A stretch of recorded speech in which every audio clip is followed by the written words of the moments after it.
Now, from WYDC TV, this is Big Fox News at 10. Good evening. Thanks for choosing Big Fox News. I'm Nick Smith. We begin tonight in Chemung County. Just how badly are landlords and tenants being affected by the pandemic? Well, the Chemung County Chamber of Commerce is looking for answers. Matt Kleindus joins us in Corning with tonight's top stories and details about the months-long survey.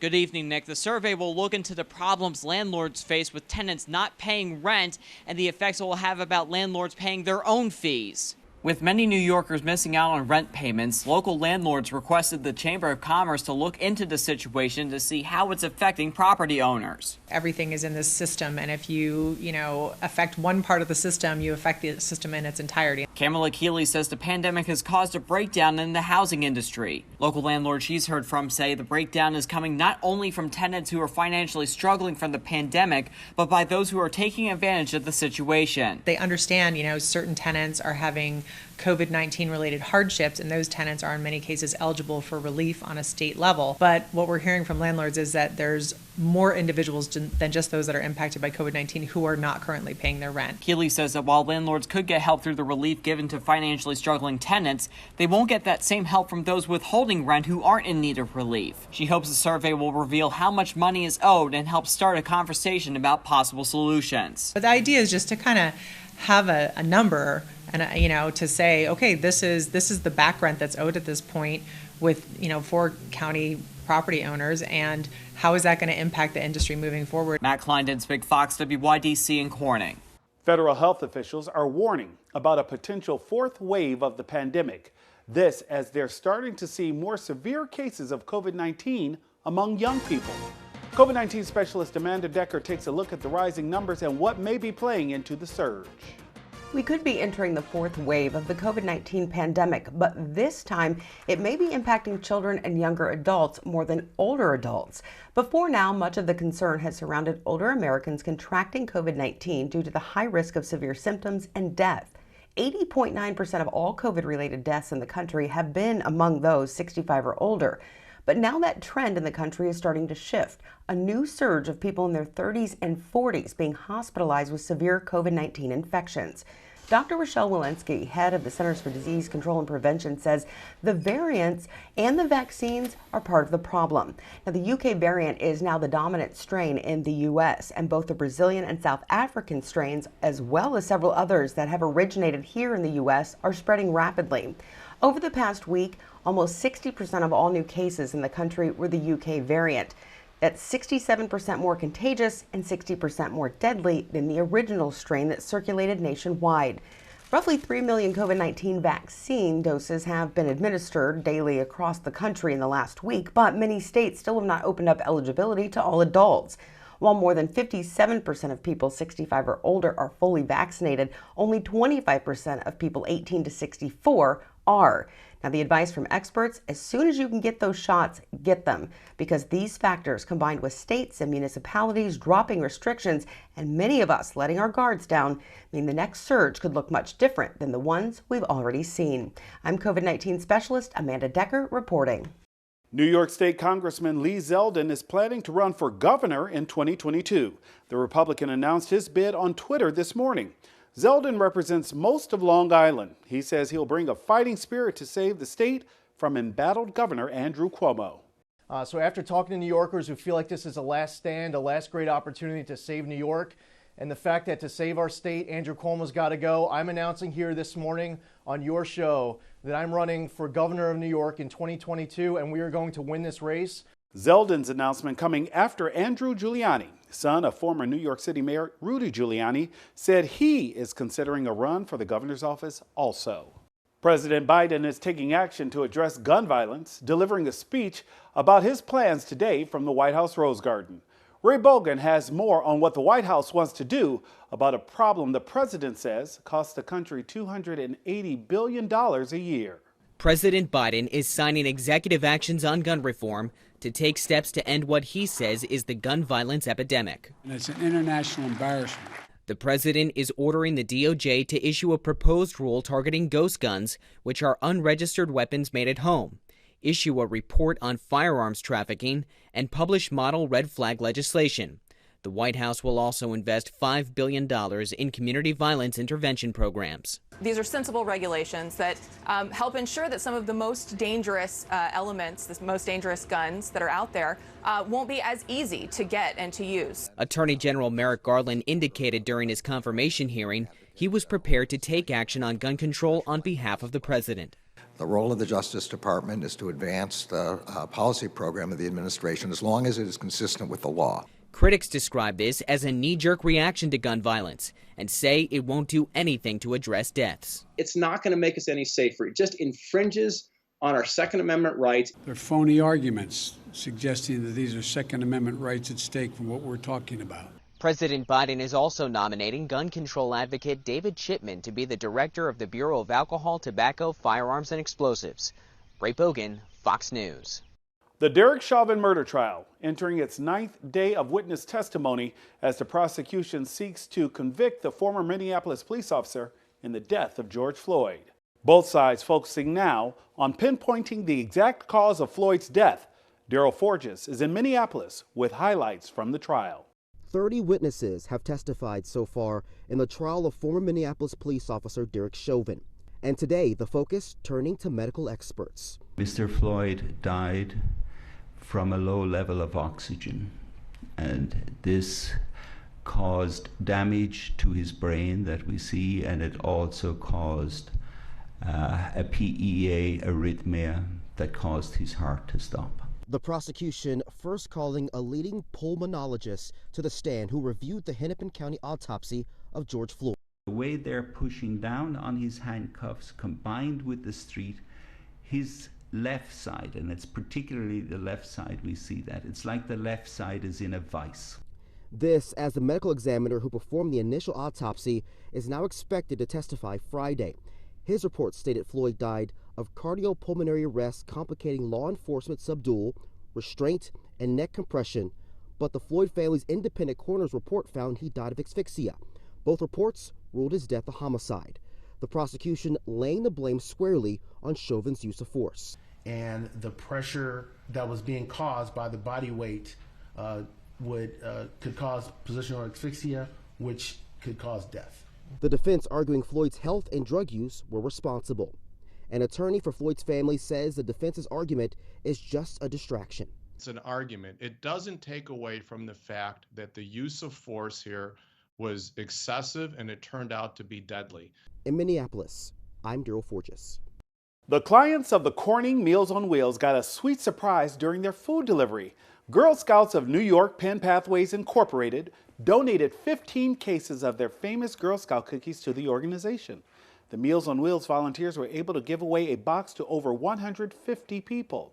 Executive Director David Smith says the cookies are a nice treat to give to the seniors they serve after months of isolation. Now that we're still 12 months on, 13, 14 months on into this pandemic, where the social isolation has been much more intense than normal, it's great to be able to hand them something like that box of Girl Scout cookies to help brighten their day. Mr. Smith thanked the New York Penn Girl Scouts for their generosity they've shown the organization for the past several years. With COVID-19 pausing theater in New York and many other major cities, many of its stars are leaving the area. 3 stars have headed back to Rochester, New York and its suburbs, Brighton and Greece. Andrew Banyas caught up with them to ask them about the transition. David Dumeg says there's nothing quite like taking the stage. After performing around the country in big cities like Los Angeles and New York City, he never thought he'd end up here. But when the pandemic hit, he moved to Greece to live with his girlfriend and loved what he discovered. I absolutely love Rochester, and the community here loves theater also, which I'm really grateful for. That's something West Irondequoit native Jennifer Denolfo has always known about her hometown. She fell in love with performing here and chased her dreams all the way to the Royal Caribbean Cruise Line, where she landed her dream role. A year and a month ago, I was at this hour probably having a cup of tea on Royal Caribbean Symphony of the Seas, prepping my hair for a wig, and I was playing Tracy in Hairspray. But COVID brought an abrupt end to that and forced Denolfo to come back home. Same with New York City Broadway performer and Greece native Frank Paparone. Broadway shut down, auditions stopped. and it all kind of happened relatively quickly. After a decade in the Big Apple, he moved back to Rochester, unsure of what his next step would be. Paparone found passion in teaching high school students theater and dance. I think it has opened up another avenue for me in terms of sustainability and joy that I don't think I would have been able to have. And in just a few weeks on this very stage at OFC Creations Theater in Brighton, Domag will take part in the first musical theater performance since the pandemic began for showings of The Fantastic. Everyone wants to go back to where things were, and theater is one of the very few things that can restore that normalcy, that can bring people together and entertain them and make them laugh and just shut that outside world out for just a little more. Still ahead tonight, the CDC says that youth sports and after-school activities appear to be causing COVID-19 clusters. Here are recommendations from health experts to keep your kids safe.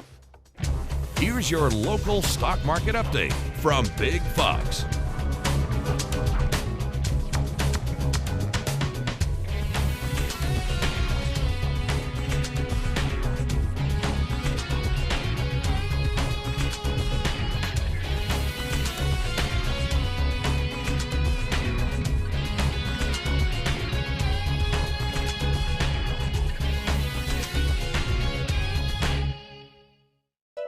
Now, your Twin Tiers forecast from Big Fox. Tonight's Big Fox forecast is brought to you by William Mattar. Good evening, everyone. I'm meteorologist Kim Walker with your weather update. Another warm day today. Temperatures about 20 degrees warmer than normal, about 6 degrees warmer than yesterday. In Elmira, reporting about 3 degrees warmer in Corning and also in Bath, but in Mansfield, reporting about 2 degrees cooler than yesterday. We do have another storm system that will be approaching our area. We're going to be in the warm sector of it. We are expecting a few isolated showers that will be moving through, and so there will be a few spotty showers during the day on your Friday. So let's take a look at your hourly planner. At around 8 o'clock, there could be a few stray showers. Temperatures, though, around 55 degrees, 61 by noon, with a few more showers, and then in the afternoon, mostly cloudy conditions with temperatures in the mid-60s. So we're still going to be about 10 degrees above normal tomorrow, even though it's going to be a little bit cooler than today. We have another storm system that will be making its way into our area. Notice this dip in the jet stream, which is an indication of some storms that will be coming through. So we are expecting not only some rain over the weekend on Saturday and Sunday, but there will be cooler air to follow with this system as well. So it looks like we're going to see a little bit of a dip in our temperatures as we head into early next week. For tonight, though, I'm not expecting any activity, but then moving to about 5 o'clock in the morning tomorrow, there will be a few showers near Hornell, about to move into Corning, and so there will be a few light showers moving through by 1 o'clock in the afternoon. This line of showers will be moving out.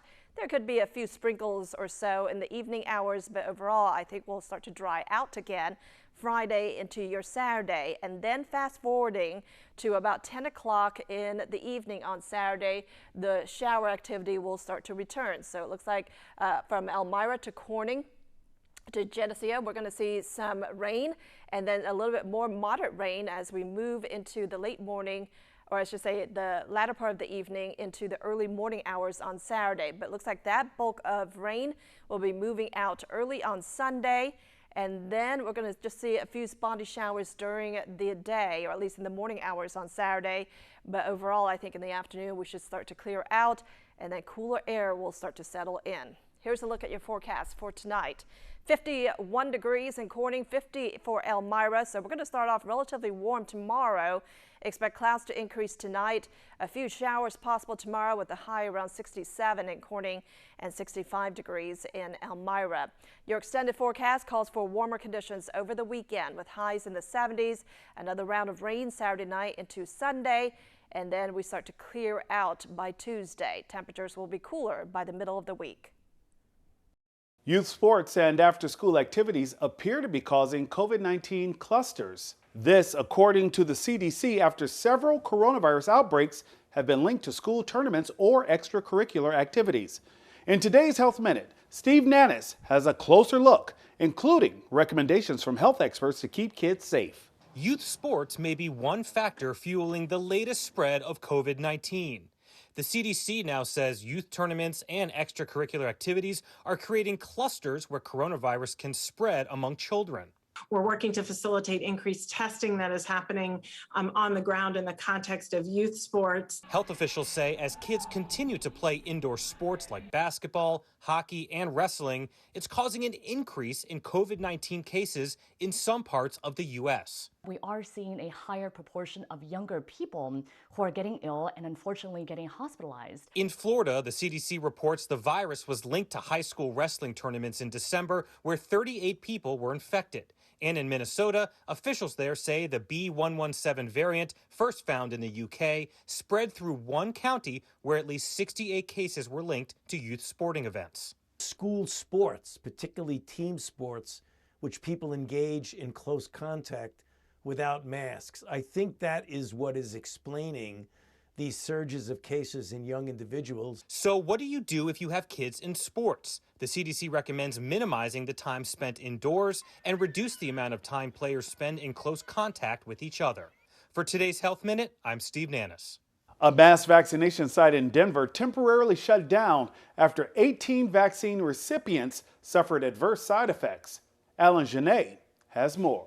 It was another day of mass vaccinations at Dick's as Colorado tries to get closer to herd immunity. Paul Doucette was looking forward to it. We got there about 2:30 early, and then got about 5 cars away from being next in line to get the shot, and they stopped it. His photo shows where he got stuck. Things did look a little off. There were 2 ambulances there. One was pulling in as we were coming in, and there was one already set up there. Centura Health said after seeing adverse reactions, it made a call. In a statement, spokesperson Lindsay Radford said, "We followed our protocols and in an abundance of caution made the decision, in partnership with the state, to pause operations for the remainder of the day." At least an hour and a half passed before they came back and said, okay, we're just not comfortable with the adverse reaction, so we're going to reschedule you guys. Doucette was disappointed but concerned. Make you a little nervous about that Janssen or Johnson & Johnson vaccine? It does. I'm a Marine, so I'm not really worried about anything. I'll take a shot. If they say it's good for me, if Dr. Fauci says take the shot, I'll take the shot. His wife had already gotten the Johnson & Johnson vaccine earlier in the day at Ball Arena. She's doing great. Paul is still going to do it. You really wanted the vaccine and you still want the vaccine? I do. Yeah, this is not going to deter me at all. Despite the recovering economy and a recent strong jobs report, many people are still in need. Food insecurity is a real concern. So a group of coffee shop workers in Virginia came up with a great idea to help. Chelsea Donovan has more. Chester Chinquanco was on his way to the grocery store when he decided to make a pit stop. It's a good product, and I had some Filipino food, so I got half my stuff. He got a few things he needed to make a meal from the 757 Community Fridge, located on the front porch of Mea Culpa Cafe on Colonial Avenue in Ghent. It's by the community, for the community. 3 co-workers, Dre, Mix, and Indigo, started the concept about 3 weeks ago. There's a need in the community all throughout, everywhere, basically, right? So I think that it hopefully is providing hope to people that they can come and grab what they need. The fridge is stocked with everything for anyone. Fresh meats, cheeses, drinks, and more for the taking in the makeshift pantry next door.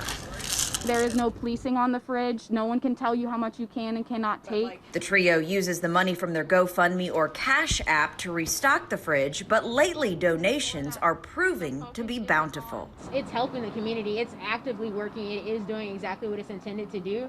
I think it's also bringing a lot of people into the community more. The group got the idea for the community fridge from one that is currently in Richmond, and they're looking to add more of the fridges. They just now need businesses to partner with. Really, our goal is literally as many as possible right now. Citizens working together to make an impact, providing fresh foods to those in need. It shows that people care, the community cares, and it's always about paying it forward. Just automatically, I just thought, if I'm a Tate, then I'm going to get back. Retail giant Best Buy unveiled a new membership program Wednesday, which offers benefits like free installation and unlimited tech support. The $200 annual membership fee is an answer to Amazon Prime's $120 fee, which includes perks like free delivery and movies. The program, called Best Buy Beta, will be available in about 60 of the big box electronic stores in 6 states by the end of April. If the beta test is successful, the new program may replace Best Buy's existing membership program called Total Tech Support. Samsung is doubling down on its mid-range smartphones by adding the latest technology. This week, the tech company is launching 3 new 5G devices in the U.S. At $279, the Galaxy A32 5G is one of the most affordable 5G phones in the country. Samsung also introduced 2 more expensive Galaxy A series that will have 5G tech. The Galaxy A42 5G and A52 5G phones are priced at around $400 and $500 respectively. The Galaxy A32 5G hits stores on April 9th, along with the A52 phone. The A42 will be available on April 8th. Get this, a crane used to trim back tree branches fell, creating more damage than a fallen tree ever could. Davey Sutton has more in today's Take a Look at This. Cell phones out, neighbors in disbelief. The first thing I see is this truck sitting on one wheel. A 105-foot crane fell on top of this house in Louisville, Kentucky. Well, that's gonna leave a mark. The nearly 10-story crane was trimming trees at one house when it lost balance and crashed through the roof next door, taking down a tree and into the backyard 2 more doors down. It took 4 hours, but the crane has now been removed. At the zoo, bears are cute. In the wild, you hope you don't see them. But what happens when you're just hanging out on your porch and see one on your street? Well, you take a video with your cell phone, duh. This Pittsburgh resident spotted a black bear just casually walking down his street one morning. Authorities say there have been multiple calls about bears in the area, like this bear caught on another resident's security camera. They warn if you see it, just leave it alone and call 911. Soak up this burst of joy. 2 girls in Las Vegas became best friends online. Attending virtual school for months, they were finally able to meet the first time in real life. I felt like jumping, excited. I run, we played. It was a birthday surprise arranged by the girls' parents, with the barrier known as distance learning broken down by a long-awaited playdate. For Take a Look at This, I'm Davey Sutton. We want to leave you with a smile tonight. A 95-year-old Utah man may have set a record as the oldest person to helicopter ski. Junior Bonus skied 4 runs Monday in the Wasatch Mountains near Snowbird, Utah. Family and friends joined Bonus, who used to work at Snowbird Resort as its first mountain school director and director of skiing. Bonus is considered one of the legends in American skiing. Monday was his 60th day skiing this season. The family was informed by Guinness World Record that the previous helicopter skiing age record holder was 94 and 306 days old. Bonus was 95 years and 224 days on Monday. Congratulations, Mr. Bonus. Thanks so much for joining us. Have a good night, and we hope to see you back here tomorrow.